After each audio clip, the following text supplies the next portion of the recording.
राधा स्वामी, राधा आत्मा, स्वामी परमात्मा। राधा और स्वामी दोनों नाम अलग नहीं, एक ही है। सिर्फ तब तक जब तक इनका मिलन न हो। राधा आत्मा को कहते हैं, स्वामी परमात्मा को। बस इस जीवन में हम आए हैं तो केवल परमात्मा से मिलने के लिए, मगर हम इस संसार में आकर के सब कुछ भूल जाते हैं। जब तक बच्चा अपनी माँ के गर्भ में होता है, उसे सब कुछ अपना पिछला याद होता है, परंतु जब माँ के गर्भ से बाहर आता है, खेल खिलौनों में और अनेक चीजों में वो धीरे धीरे सब कुछ अपना पिछला भूल जाता है और फिर भूल जाता है कि मैंने जन्म किस लिए लिया था। परमात्मा से मिलने के लिए लिया था जन्म, और इस संसार में आकर के मैं उससे दूर और बहुत दूर होता चला जा रहा हूँ। परमात्मा से दूर होने के लिए कितना कुछ हम अपने आप से देखते हैं कि हम परमात्मा से कितना दूर हुए जा रहे हैं, नजदीक नहीं दूर। तो परमात्मा को पाने के लिए हम ऐसा क्या करें कि हम परमात्मा को पा लें। जिसने भी परमात्मा को पाया है उसने जीवन को समझा है, क्योंकि परमात्मा तो कहीं बाहर है ही नहीं। क्योंकि परमात्मा तो कहीं बाहर है ही नहीं, वो तो हमारे अंदर ही है। सिर्फ उसकी खोज करनी है। जब वो अंदर है तो हमें उसकी खोज अंदर ही करनी होगी, बाहर नहीं। तुम्हारी कोई भी चीज जहाँ पर होती है वहाँ पर ढूंढते हो कि बाहर ढूंढते हो, चाहे वो चीज सोने की हो, चांदी की हो, या तुम्हारे घर की चाबी है, कमरे के अंदर खोई है और बाहर तुम सब ढूंढ रहे हो। क्यों अंदर नहीं ढूंढ रहे हो? कहने के लिए कि अंदर तो अंधेरा है, बाहर उजीता है, रोशनी है बाहर, तो बाहर ही ढूंढ लेते हैं। तो वो बाहर तो तुम कितना भी ढूंढ लो, 1 साल ढूंढो, 2 साल या पूरे जीवन भर बाहर ढूंढते रहो, वो बाहर जब खोई नहीं है, खोई अंदर है, तो वो तो अंदर ही खोजने पर मिलेगी।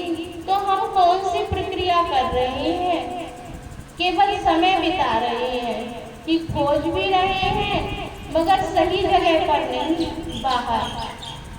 कहते हैं सब कुछ घर में, बाहर नहीं, बाहर डोले सो भरम भुलाई, कि सब कुछ इस घर रूपी अपने अंदर है, तो हम बाहर क्या ढूंढ रहे हैं? जब बाहर कुछ है ही नहीं, सब कुछ हमारे अंदर है, तो हमें उसकी शुरुआत अंदर से करनी पड़ेगी। तो परमात्मा को ढूंढने के लिए, ईश्वर को पाने के लिए हमें अपने अंदर की खोज करनी पड़ेगी। सभी धर्म, चाहे हिंदू हो, इस्लाम हो, कोई भी धर्म हो, सबने परमात्मा को खोजने के अपने अलग अलग तरीके बताए हैं, परंतु ईश्वर, अल्लाह, खुदा सब एक है। कहते हैं हम सिर्फ भ्रम में रहते हैं। परमात्मा, हमने देवी देवताओं सुना है, सभी कहते हैं ना देवी देवताओं, परंतु कभी तुमने सुना है परमात्माओं? कभी सुना है किसी ने कि परमात्माओं के पास जाएंगे? नहीं।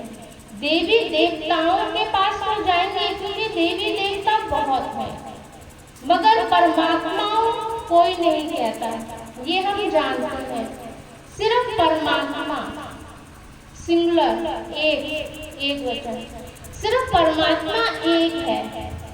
तो हम उसको नहीं कह सकते कि परमात्मा हो, केवल परमात्मा, ईश्वर एक है और वो ईश्वर हमारे अंदर है। सभी धर्मों में अलग अलग किसी के हैं, मगर कहते हैं कि फोकस सिर्फ एक पर कराए, एक चीज पर, मगर हम रीति रिवाज धर्म में खोए हुए हैं। इसीलिए जो असलियत है, जो परमात्मा है, ईश्वर है, खुदा है, अल्लाह है, नूर है, जो भी है वो सिर्फ एक है। हम उस एक पे फोकस नहीं करते हैं। अब हिंदू धर्म में लगा लो कितने देवी देवता हैं, हर वार के लिए एक देवी देवता है। मैं बता रही हूँ किसी भी धर्म के लिए मैं कुछ नहीं, मतलब मेरा सिर्फ आपको समझाने का तात्पर्य है कि सब वारों के लिए एक एक देवी देवता है, सबके लिए। ठीक है, सोमवार के लिए अलग है, मंगलवार के लिए हनुमान जी है, सोमवार के लिए शंकर भगवान जी, बुधवार के लिए कुछ और, बृहस्पतिवार के लिए अलग है। मतलब हफ्ते के 7 दिन है और 7 के लिए हमारे पास देवी देवता है, क्योंकि हमारे पास बहुत है। ठीक है ना, काउंटिंग करो, 33 करोड़ देवी देवता है हमारे पास, बहुत सारे देवी देवता है। मगर कहते हैं कि सबके लिए देवी देवता है, मगर जो परमात्मा है वो सिर्फ एक है और वो बाहर नहीं, हमारे अंदर है। उसकी खोज हमें अंदर से करनी पड़ेगी। पिता एक होता है, मगर पिता के बच्चे बहुत होते हैं, किसी के 5 बच्चे हैं, किसी के 4 बच्चे हैं, किसी के 2 हैं, मगर पिता तो एक हो सकता, पिता तो एक है, बच्चे अनेक हैं। हम उस चीज को नहीं समझ पाते हैं कि बच्चे तो बहुत हैं, मगर पिता तो एक है। बेटा बाप जैसा हो सकता है, कहते हैं ना बेटा बाप पे गया है, मगर कभी सुना है कि बाप बेटे पे गया है? नहीं, क्योंकि जो पहले आया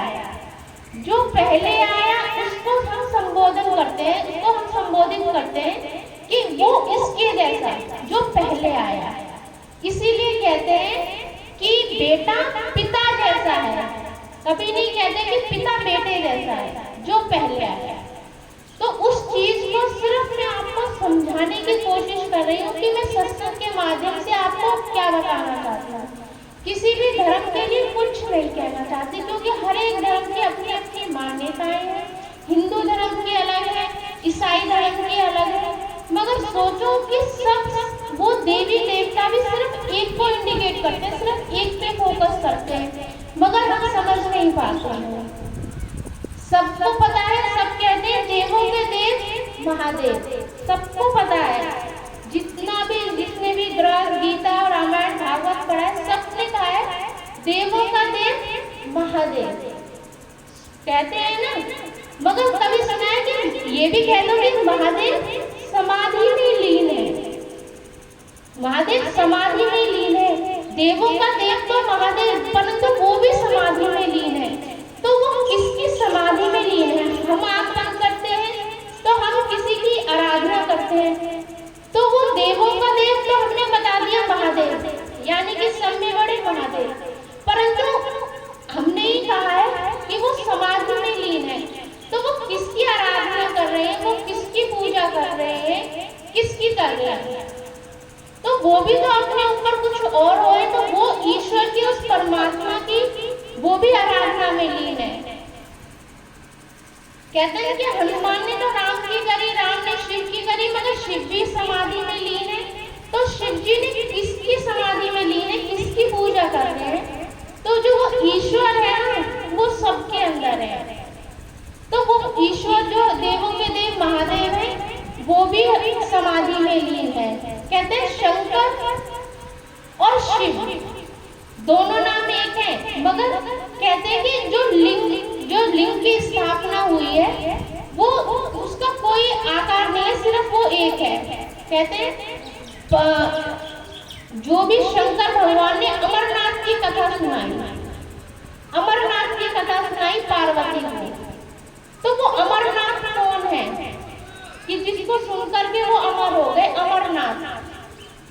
किसकी कथा सुनाई? अमरनाथ की। तो अमरनाथ मीन्स वो परमात्मा जिसको पार्वती को सुना, उन्होंने अपनी कहानी नहीं सुनाई, अमर होने की परमात्मा उनकी सुनाई, अमरनाथ की। तो शिव और शंकर, एक तरफ तो हम कहते हैं कि शिव भोला है, मतलब शंकर भोला भी है और विनाशकारी भी है, ठीक है, मगर दोनों की बातें अलग अलग है कि वो जो भोला हो सकता है तो विनाशकारी कैसे हो सकता है?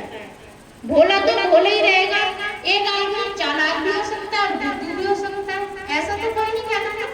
तो इस चीज को मैं समझाना चाहती हूँ कि हम शिव और शंकर को हम सोचें कि ये क्या चीज है। जो शिवलिंग है वो एक परमात्मा का प्रतीक है, क्योंकि शंकर भगवान भी जब समाधि में लीन है तो कुछ न कुछ उनके सामने और वो उसके अंदर लीन है।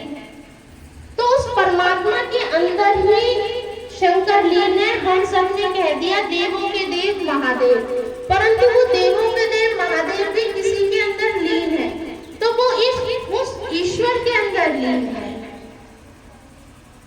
कहते हैं सभी धर्म हुए, सभी धर्म हुए, सभी धर्मों में परमात्मा को जिस व्यक्ति ने परमात्मा को पाया तो उन्होंने ये नहीं कहा कि मैं ईश्वर हूँ, मैं परमात्मा हूँ, नहीं, हमने उन्हें बनाया कि ये परमात्मा हो, क्योंकि उन्होंने अच्छे कार्य किए, सब कुछ अच्छे किए, परंतु वो परमात्मा नहीं हुए, क्योंकि परमात्मा तो निराकार है, उसका सिर्फ उस शक्ति को हम अपने अंदर महसूस कर सकते हैं।